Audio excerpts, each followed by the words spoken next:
Uma vez no jardim, Gabriela respirou fundo tentando reagir. Renato conduziu-a a um banco fazendo-a sentar-se. Vou buscar um café e alguma coisa para comer. Não, por favor. Estou enjoada. Não quero nada. Não pode ficar sem comer. Não agora. Estou com medo. Se Roberto morrer, nem sei o que farei. Vamos conservar a calma. Ele é forte, saudável, vai conseguir superar. Estou pensando nas crianças. Como ficarão quando souberem? Ainda mais com De Georgina inventando histórias. Espero que a polícia localize Gioconda. Ela está nervosa, alterada. As crianças devem estar assustadas. Não sei o que disse a elas. Receio que lhes aconteça alguma coisa mais grave. Meu Deus, que desgraça. Arrependo-me de não ter deixado o emprego. Isso não mudaria nada. Ele continuaria ciumento onde quer que você fosse trabalhar. Gioconda faria o mesmo. O ciúme é uma doença grave capaz de levar à desgraça aqueles que se deixam dominar por ele. Estou me sentindo um pouco culpada. Não diga isso. Nós não fizemos nada de mal. Sempre respeitamos nossos compromissos conjugais. Eles não tinham nenhum motivo para fazer o que fizeram. Nós não podemos nos responsabilizar pela loucura deles. Você está certo. Não temos do que nos culpar. Eles fizeram tudo. Eu fui injuriada, caluniada, ofendida. As palavras de Georgina me fizeram mal. Como sempre, ela tenta me responsabilizar por tudo de ruim que acontece ao filho. Ignora que quem errou foi ele, que eu é que tenho de perdoar o que ele fez. Infelizmente, ele se acumpliciou com Gioconda sem notar o quanto ela é desequilibrada. Se ele foi esperá-la na saída do escritório foi porque percebeu que ela tinha a intenção de fazer alguma coisa contra você. Estava lá para impedi-la, tanto que salvou sua vida. E foi abatido em meu lugar. Meu Deus, até parece um pesadelo. Sente-se melhor? Sim. Vamos entrar. Quero saber como ele está. Vamos. Ela se levantou e foram andando devagar até o corredor onde ficava a UTI. Renato conduziu-a até um banco e disse: Fique aqui. Vou tentar saber como ele está. Gabriela concordou e ele foi até o médico que havia operado Roberto, esperando que ele terminasse o que estava fazendo e pudesse atendê-lo. Conversaram e ele ficou sabendo que o estado de Roberto era muito grave. Apenas 2 balas o haviam acertado, porém uma se alojara no pulmão esquerdo e por pouco não atingira o coração, o que o teria matado instantaneamente. A outra perfurara os intestinos, alojando-se na bacia. Haviam retirado um pulmão e as balas, porém ele se encontrava inconsciente. O médico disse que ele tanto poderia reagir como entrar em coma. Haviam feito o possível e era preciso esperar para saber como o organismo reagiria. Renato procurou Gabriela e informou. Falei com o médico que o operou. Ele disse que fez tudo o que podia e agora só nos resta esperar. O estado dele é muito grave? Não vou enganá-la. É grave, mas não desesperador. O médico não sabe como o organismo vai reagir. Temos que esperar. Gabriela suspirou agoniada. Esperar, nesse caso, vai ser uma agonia. Temos que pensar no melhor. Ele vai superar. Precisamos ter esperança. Tem razão.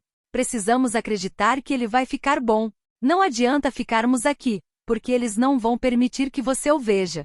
É melhor irmos para casa e voltarmos amanhã cedo. Não.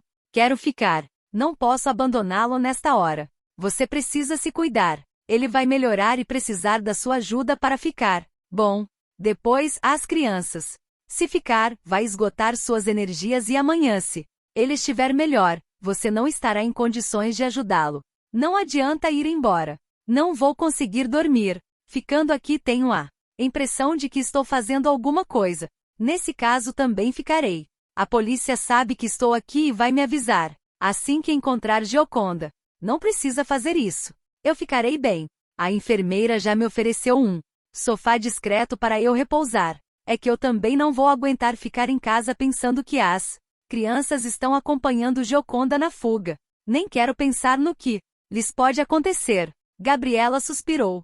Georgina apareceu no corredor e olhou para ela com raiva. Gabriela fechou os olhos e tentou ignorá-la. Ela já se foi, informou Renato depois de alguns instantes. O pior é ficar aqui com ela por perto. Não vai se livrar dela tão cedo. Reconheço que deve estar desesperada. É alucinada pelo filho. Imagino sua dor. Por isso não respondo quando me agride. mas estou no limite da minha paciência. Peço a Deus que ela não se aproxime de novo. Falei com a administração e informaram-me que vai vagar um quarto. Está reservado para você, apesar de o hospital estar lotado. Só irão precisar dele se ocorrer alguma emergência. Dessa forma, você não terá que passar a noite no sofá. Não precisava se incomodar. É o mínimo que posso fazer depois do que minha esposa fez. Telefone banheiro e você ficará mais à vontade. Depois, quando Roberto melhorar, precisará mesmo de um quarto. Obrigada. Eu aceito. Assim de Georgina não me incomodará. Isso mesmo. Quando o quarto estiver pronto, seremos avisados.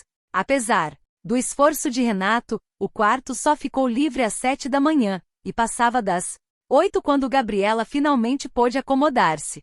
Ligou para Nissete. Colocou-a a par de tudo e informou-se sobre as crianças. Pediu-lhe que depois que eles fossem para a escola, ela lhe levasse algumas roupas. Renato telefonara várias vezes para a delegacia, porém eles não tinham nenhuma notícia de Gioconda.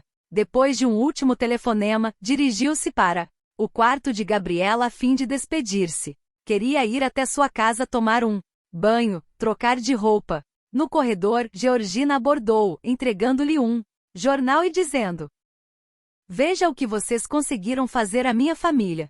Deus é justo e vai lhes dar o castigo que merecem.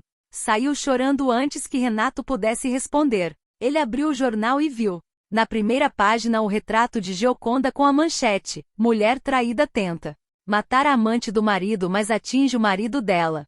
Abaixo havia a descrição dos fatos, em que se lia que, tendo descoberto a relação do marido com a secretária, a esposa atirara nela. Porém o marido traído colocará-se na frente e estava morrendo no hospital. Irritado, Renato amassou o jornal. Voltou para o quarto e Gabriela, vendo-o, perguntou: O que foi? Você está pálido. Roberto piorou? Não. Não foi nada. Renato dobrou o jornal e fingiu indiferença, porém Gabriela desconfiou. O que há nesse jornal? Por que o amassou desse jeito? Nada que vale a pena. Esses repórteres não sabem de nada. Gabriela apanhou o jornal, abriu-o e leu a notícia. Sua voz estava trêmula quando disse: Havia esquecido essa possibilidade. Eles estão prejulgando. Preciso impedir que meus filhos vejam isto. As pessoas estão sempre prontas a condenar. Assim como esse jornalista, muitos dos nossos conhecidos vão pensar a mesma coisa. Temos que estar preparados. O escândalo foi brutal. Não há como escapar da maledicência popular. Tenho que falar com as crianças. Eles precisam saber que sou inocente. Talvez seja melhor não irem à escola hoje. Vou ligar novamente para Nissete. Faça isso. Renato deixou-se cair em uma cadeira, segurando a cabeça entre mãos. Desanimado. Por que Gioconda fizera aquela loucura? Gabriela ligou para casa, mas ninguém atendeu. Olhou o relógio e disse, angustiada: A esta hora eles já devem estar na escola. Nissete saiu. Está vindo para cá. Renato levantou a cabeça e respondeu: Tenha calma. Pode ser que ninguém conte nada a eles. É o que estou pedindo a Deus. Eles terão que saber, mas eu gostaria que fosse por mim, não através da maldade dos outros. Você pelo menos pode conversar com eles. Eu não posso. Isso está me deixando louco. Gabriela olhou para ele penalizada. Estava tão mergulhada em minha dor que nem sequer tive tempo de imaginar o que você deve estar sentindo. Estou atrasado, perdido, agoniado. Precisamos ter forças para enfrentar esta tragédia que ainda não sabemos como vai acabar. Espero em Deus que Roberto melhore. Seja como for, não nos resta outro recurso. É melhor ir para casa, tomar um banho e descansar um pouco. Se eu tiver alguma notícia, telefonarei. Depois que Renato se foi, Gabriela deixou-se cair na cama desanimada. Apesar de tudo, não se sentia culpada. Ela nunca traíra o marido. Sempre respeitara sua família. Aquela loucura um dia teria de ficar esclarecida. Temia que os filhos sofressem. Sabia que precisava reagir, ser forte, mas ao mesmo tempo sentia-se impotente. Diante do que acontecerá, quem acreditaria que nunca houve nada entre eles? As lágrimas rolaram pelo seu rosto e ela as deixou cair livremente. Depois, exausta, adormeceu. Acordou com algumas batidas na porta. Deu um pulo, assustada, e viu o rosto de Nissete espiando Pode entrar. Que horror, de Gabriela. Ainda não acredito que isso aconteceu. Foi horrível. As crianças foram à escola? Eu vi o jornal e achei melhor levar os dois para brincar em casa da Alcina. Fez bem. Eu liguei, mas você já havia saído. Acha que eles não vão incomodar sua prima? Ela adora os dois. Depois, tem a Claudete para brincar. Obrigada, Anissete. Como vai o seu Roberto? Mal, mas tenho esperanças de que melhore. Faço votos. Trouxe algumas roupas. Vou tomar um banho para ver se tira um pouco o cansaço. Estou moída. Parece que levei uma surra. Meu corpo todo dói. É nervoso. Posso imaginar. Depois vamos saber como está Roberto. Foi operado e ainda não me deixaram vê-lo. Está na UTI. O que você disse para as crianças? Nada. Apenas que vocês não iriam dormir em casa. Pretendo contar a verdade a eles assim que puder. Precisam saber que sou inocente. Juro que nunca tive nada com o Dr. Renato, nem com qualquer outro. Sou uma mulher honesta. Sei disso. Mas sei também que o ciúme é um monstro que cega e pode causar muito mal. Depois de tomar um banho e arrumar-se, Gabriela saiu com Nissete em busca de notícias de Roberto. Ela ficou no corredor da UTI e abordou uma enfermeira que passava. Por favor, sou esposa de Roberto Gonçalves, que foi operado esta noite. Desejo vê-lo, saber como está. Infelizmente na mesma. Não acordou ainda da anestesia. Quero vê-lo. É melhor falar com o médico. Ele logo estará aqui e poderá informar. Melhor. Só ele pode dar permissão para a senhora vê-lo. Por favor, deixe-me espiar como ele está. Não posso fazer isso. Quer que eu perca meu emprego? Gabriela conformou-se e decidiu esperar pelo médico. É melhor se alimentar, aconselhou Nissete. A senhora está muito abatida. Não quero nada. Faça força pelo menos de tomar um café com leite e comer um pãozinho com manteiga. Se a senhora adoecer, quem vai cuidar de tudo? Gabriela deixou-se conduzir à lanchonete e, apesar de não sentir fome, tomou café com leite, comeu o pão e sentiu-se melhor. Compreendeu que Nissete tinha razão. Ela precisava preservar suas forças. Não sabia o que poderia acontecer. Renato chegou em casa e encontrou Maria inconformada. Ela havia lido os jornais, mas não comentou. Pensava que se seu patrão arranjara outra mulher, tivera bons motivos. Não gostava de Gioconda. Só continuava na casa por causa das crianças que ela queria muito bem e da generosidade do patrão que lhe pagava um salário muito bom. Alguma notícia de Gioconda ou das crianças? Não, senhor. Eu ia lhe perguntar a mesma coisa. Até agora nada. Ah, polícia está procurando-os. Meu Deus. As crianças devem estar assustadas. Célia é tão sensível. Depois, de Gioconda deve estar fora de si para fazer o que fez. Nem quero pensar nisso, Maria. Vou acender uma vela para Nossa Senhora dos Aflitos. Quando a polícia os encontrar, o que vai acontecer com de Gioconda? Terá que responder pela sua loucura. Infelizmente não vou poder evitar esse desgosto. Estou muito cansado, Maria. Vou tomar um banho e depois irei até a delegacia. Vou preparar um café reforçado. O senhor não dormiu a noite toda. Precisa refazer as energias. Depois de se barbear, tomar um bom banho e trocar de roupas, Renato sentiu-se menos cansado. Maria tinha razão. Sentia um vazio no estômago que chegava a doer, precisava comer alguma coisa. Sentou-se à mesa e comeu tudo que ela colocou em sua frente. O telefone tocou. Maria ia atender, mas Renato correu e pegou o aparelho. Era o delegado. Tenho notícias para o senhor. Sua mulher foi encontrada e detida na rodovia Fernão Dias, perto de Belo Horizonte.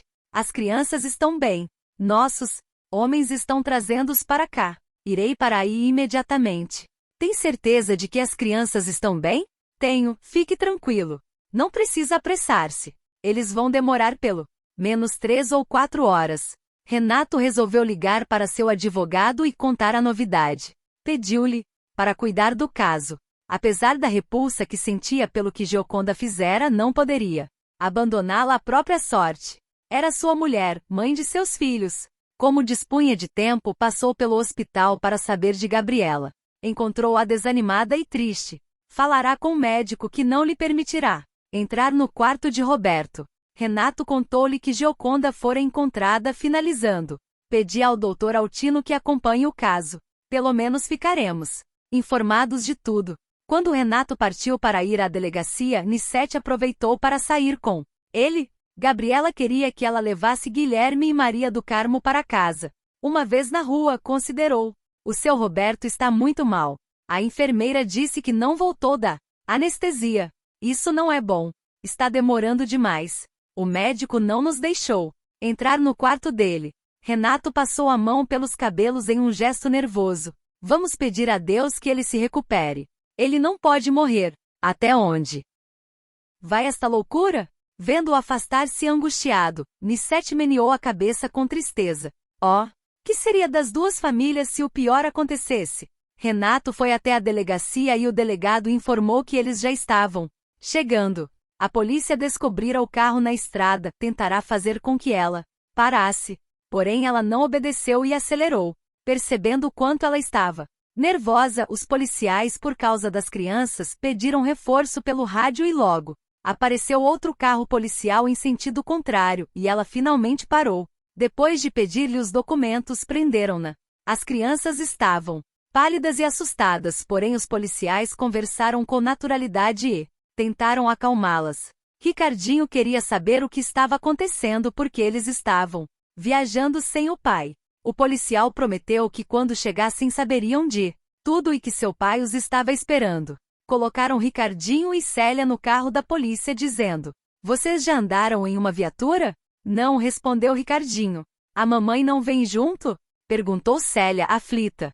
Ela vai, mas não neste carro. Um policial vai dirigir o carro dela de volta. A mãe de vocês está muito cansada, é perigoso dirigir assim. Eles concordaram e iniciaram a viagem de volta. Passava das 5 da tarde quando finalmente chegaram à delegacia. Estão chegando, avisou o delegado. Renato saiu para esperá-los. Havia combinado com o delegado que as crianças não entrariam na delegacia. Como os policiais afirmaram que eles estavam bem, bastava que eles declarassem isso.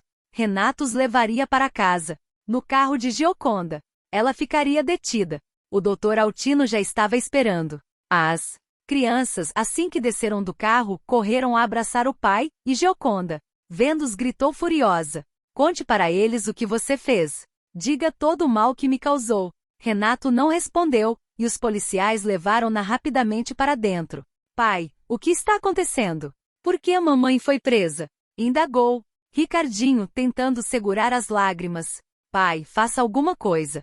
Não quero que a mamãe fique presa, disse Célia, chorando e agarrando-se a ele. Renato sentiu um nó na garganta, mas reagiu. Ele não podia deixar-se abater. O Dr. Altino está cuidando dela. Vamos embora. Em casa, conversaremos. Ricardinho contou que a mãe havia chegado em casa aflita mandando Maria arrumar as malas deles enquanto ela cuidava da sua. Depois disse-lhes que precisavam viajar porque estavam em perigo. Colocará-os no carro e pegar a estrada. Estava nervosa e não conversava. Tarde da noite, avião parado em um pequeno hotel em uma cidadezinha e foram para o quarto. Ela havia comprado lanche e eles comeram. Ficaram lá até o dia amanhecer. Depois reiniciaram a viagem. Uma vez em casa, Renato subiu com eles pedindo que tomassem um banho. Nós vamos, pai, garantiu Ricardinho, mas antes precisamos saber o que está acontecendo. Está bem, meu filho. Sentem-se aqui e vamos conversar. Quando os viu acomodados, Renato continuou. Vocês sabem como sua mãe é ciumenta. O ciúme faz a pessoa imaginar coisas que nunca aconteceram. Eu sei como é, tornou Ricardinho. A mamãe tem um modo de ver muito diferente. Ela torce tudo que a gente fala. Pois é, ela sentia ciúme de Gabriela, minha funcionária. Eu juro para vocês que eu nunca tive nada com ela. Gabriela é uma mulher casada, honesta, tem 2 filhos e ama muito seu marido. Mas como Gioconda, o marido dela também sente ciúme dela. Bem, os 2 se conheceram e acharam que eu estava namorando Gabriela. Ontem sua mãe pegou um revólver e foi esperar Gabriela na saída do escritório.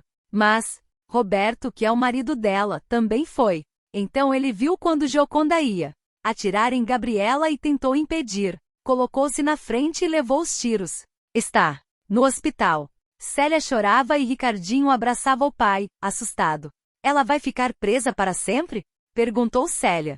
Não, mas o tempo que ficará lá depende da justiça. Por isso nós precisamos ser fortes. Sua mãe agiu sem pensar nas consequências. Aliás, é bom que saibam. Toda a verdade, eu havia decidido me separar de sua mãe. Você não gosta mais dela? Perguntou Célia. Não se trata disso. É que nós não conseguimos mais viver em paz. Eu penso de um jeito e ela de outro. Não somos felizes. Sei disso e tinha medo de que um dia acontecesse. Eu também não. Consigo falar com ela a sério. Aprendi a não entrar nos jogos dela. A Célia cai. Direitinho. Eu gosto dela. Não queria que ela ficasse triste ou doente. Quando eu fazia alguma coisa ruim, ela passava mal. Então eu fazia tudo do jeito que ela queria. Sua mãe é como uma criança que nunca cresceu. E como criança vai ter que responder pelo que fez para poder crescer. E agora, pai? O que vai ser de nós se ela ficar presa e demorar a voltar? Indagou Célia com voz trêmula, tentando reter as lágrimas. Renato abraçou-a com carinho, puxou Ricardinho também e prometeu. Eu estou aqui e farei de tudo para que vocês estejam bem. Nunca os deixarei. Eu queria que a mamãe voltasse, retrucou Célia chorando. Renato afastou-os um pouco, e segurando a menina pelos ombros, olhando-a nos olhos, disse com voz firme. Na vida, minha filha, precisamos ser fortes, estar preparados para superar todos os desafios. Você é inteligente e eu sei que vai cooperar. Apesar do que houve, nós somos uma família. Um precisa apoiar o outro. Mas sem a mamãe não será a mesma coisa. Não diga isso. Sua mãe agiu sem medir as consequências, agrediu uma pessoa, não temos como impedir que responda pelo que fez. Mas ainda é a mãe de vocês, e o melhor que tem a fazer é rezar por ela para que se recupere. A esta hora já deve estar arrependida e lamentando. Ricardinho meneou a cabeça, dizendo triste. Quando ela se fingia de doente ou queria nos obrigar a fazer as coisas. Muitas vezes eu quis fazer com que ela entendesse que isso não era bom. Mas ela ficava mais zangada, não me ouvia e continuava. Agora não vale a pena criticar. Mas eu era como ela. Quando você conversou comigo, me mostrou as vantagens de dizer a verdade sem medo e eu aprendi. Nunca mais menti para você, mas continuou a fazer isso com ela, retrucou Célia. É que ela só entendia dessa forma. Discutir não adianta. De hoje em diante serei mãe e pai ao mesmo tempo. Sempre estarei pronto e por perto para ajudá-los. Agora vão tomar banho. O jantar logo estará pronto. Eles obedeceram e Renato deixou-se cair extenuado em uma poltrona. Apesar de arrasado e temeroso de que a situação de Roberto se agravasse, o que tornaria o problema muito pior, tentou reagir. Dali para frente sabia que teria de suportar muitos problemas, por isso mesmo não podia entregar-se à depressão. Gabriela, a cada meia hora, ia até a UTI em busca de notícias, mas Roberto continuava na mesma. Ficou esperando o médico e assim que ele chegou abordou-o perguntando sobre o estado de seu marido. A resposta foi evasiva. Por enquanto ele está aguentando. Vamos ver. Disseram-me que ele ainda não voltou da anestesia. Isso não é natural. Seu marido está em pré-coma. Não vou enganá-la. Estamos vivendo momentos decisivos. O estado em que está tanto pode evoluir para o coma profundo e a morte. Como pode levá-lo a recuperar a consciência e ficar bem? Gabriela segurou o braço do médico nervosa. Há alguma coisa que possamos fazer para salvá-lo? Acalme-se. Estamos fazendo todo o possível para isso. Seu marido é jovem, forte e saudável. Tem muitas probabilidades de conseguir. Vamos manter a calma e esperar confiantes. Depois de agradecer ao médico, Gabriela ia voltando para o quarto quando foi abordada por uma atendente. Dê Gabriela a um médico que deseja vê-la. Acabei de falar com o médico que operou meu marido. Ele não é do hospital. Pediu para entregar-lhe este cartão. Gabriela leu. Dr. Aurélio Dutra, médico psiquiatra. Surpreendida, perguntou. Onde está ele? No hall da esquerda. Gabriela foi até lá com o cartão nas mãos. Aurélio esperava-a e levantou-se do banco, aproximando-se. Eu sou Aurélio, amigo de Roberto. Podemos conversar? Claro, concordou ela admirada. No corredor próximo ao quarto de Gabriela havia um pequeno hall com algumas poltronas. Foram até lá e sentaram-se. O senhor é amigo de Roberto? Ele nunca lhe falou a meu respeito? Não. Aurélio sorriu levemente e considerou. Foi o que pensei. Ontem mesmo fiquei sabendo o que lhe aconteceu e vim informar-me sobre seu estado.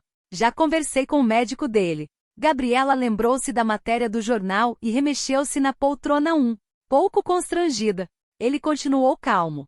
Seu marido foi meu cliente e ficamos amigos. Não sabia que ele havia procurado um médico da alma, completou Aurélio.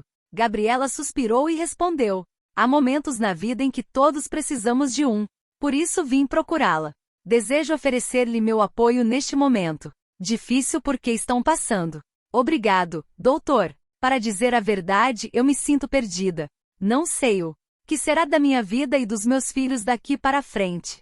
Se ele morrer, será uma grande perda. Se ele viver, nosso relacionamento não será fácil. Aurélio olhou sério para ela e considerou. O ciúme é mau conselheiro e arruína qualquer relação. O senhor sabe? Sim. Certa tarde eu me dirigi ao estacionamento para pegar meu carro, quando vi uma aglomeração e um homem caído. Imediatamente fui prestar socorro. Era Roberto. Passará o dia todo procurando emprego, não havia comido nada e desmaiara. Prestei os primeiros socorros e ele voltou a si. Ainda tonto, disse que precisava buscar os filhos na escola. Era distante dali e levei-o até lá. Fomos conversando pelo caminho. Ele estava atravessando uma situação difícil. Convidei-o para me procurar no consultório. Ele nunca me falou nada. Seu marido é muito orgulhoso. Sentiu vergonha. Não deve ter sido fácil para ele ter se submetido a um tratamento psiquiátrico. Refiro-me à maneira como foi educado. A princípio estava constrangido, mas depois nos tornamos amigos. Seu marido é um homem bom. O problema de educação é sério. Pensando em proteger os filhos, muitas mães transferem para eles os próprios preconceitos. Já que é amigo de Roberto, gostaria que soubesse a verdade. Nunca traí meu marido. Vim aqui para oferecer meu apoio à senhora e a ele. Não precisa me dizer nada. Obrigada. Mas preciso falar. O que aconteceu foi um lamentável engano. Uma injustiça não só para comigo, mas para com o Dr. Renato, meu patrão, que sempre me respeitou, que nunca atravessou os limites de uma relação de trabalho. Quando ele soube que Roberto perdera tudo e não arranjava emprego, ofereceu-me novas oportunidades de trabalho. Progredi na empresa à custa do meu esforço e consegui ganhar mais. Ao invés de agradecer, Roberto ficou irritado com meu sucesso, tanto que eu nem podia comentar com ele detalhes do que estava fazendo. Ele se sentia incapaz, primeiro por ter menos instrução que a senhora, depois por haver sido enganado pelo sócio e não ter formação profissional para arranjar emprego. Seu sucesso no trabalho fazia-o acreditar mais ainda na própria incapacidade. Isso eu posso entender. O que me deprime e revolta é o fato de Roberto pensar que eu estivesse me vendendo por dinheiro, perdendo a dignidade, enlameando minha família para subir na vida. Isso não posso tolerar. Sua indignação é justa, porém tenho certeza de que, quando ele se restabelecer, tudo será esclarecido. Meu retrato nos jornais, o escândalo. O adultério é mais condenado na mulher. Depois do que houve, quem acreditará em minha inocência? Meus filhos terão que enfrentar a maledicência. Que idade tem? Guilherme 8, Maria do Carmo 6. Precisa conversar com eles, contar a verdade. Prepará-los para enfrentar o que poderá acontecer. Quando vi o jornal, não os deixei ir à escola. Mas logo terão que voltar. Gabriela suspirou fundo e passou a mão pela testa, como querendo evitar os pensamentos dolorosos. Aurélio interveio. As crianças percebem muito mais do que os adultos admitem.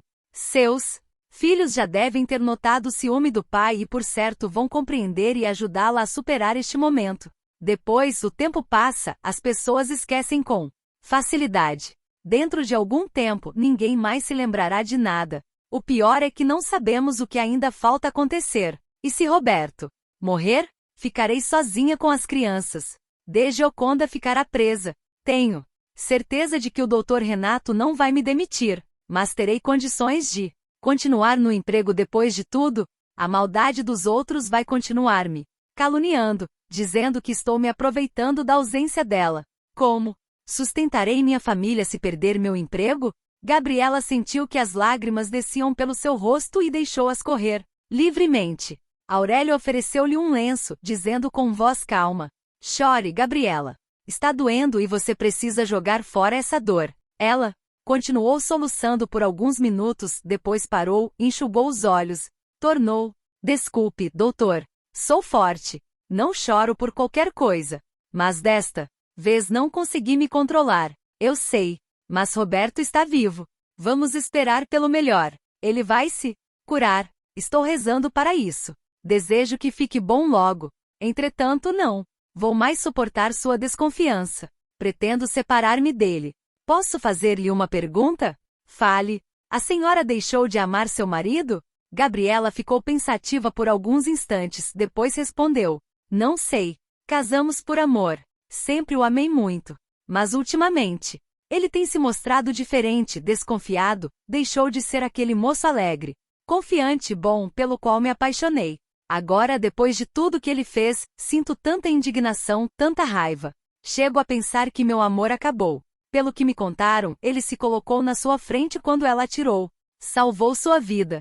Reconheço isso. Mas ele ajudou a provocar o que aconteceu. Gabriela contou ao médico sobre o desfalque e finalizou: eles arranjaram um falsificador profissional. Só não fui presa porque o Dr. Renato me conhecia bem, sabia que eu seria incapaz de uma coisa dessas.